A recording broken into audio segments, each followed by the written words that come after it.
Oh, yebo ngiyaswa. Yo, Sindisi. Hey. Hayi njani nje uma isinje. Danko. Yo. Phinde ngibuze. Hayi ngeke ngawubuza lo. Ukuthi umuntu ongaqedile uyakwazi yini ukulapha? Ngaphinde ngabuza uthi umuntu ongaganile uyakwazi yini ukulapha umuntu oganile? Hayi angizwa.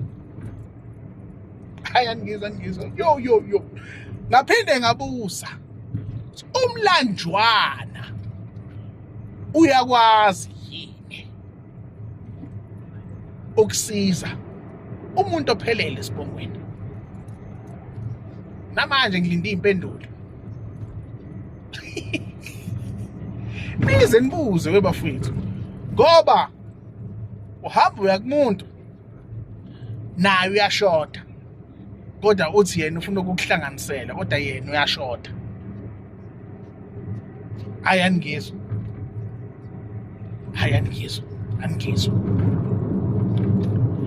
Do your research.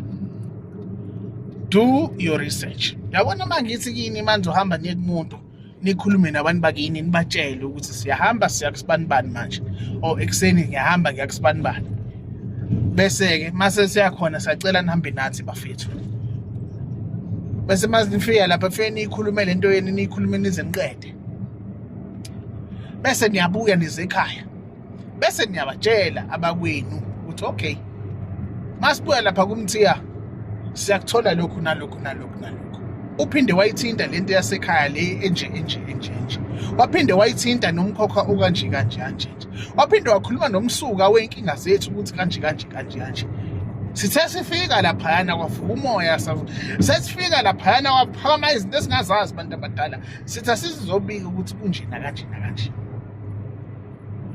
ngobani umthiya akayena wakini wena oyilunga labantu bakini okusho ukuthi mawusubuyile wakhuluma naleyo nto wareporta ngoba bakini bahamba nawe njalo mkhulu bahamba nawe njalo into osayicabanga bayayiswa into oyikhulumayo bayayiswa into oyiplanayo bayayibona akaze manyangizwa nenthatheni loud and clear. So again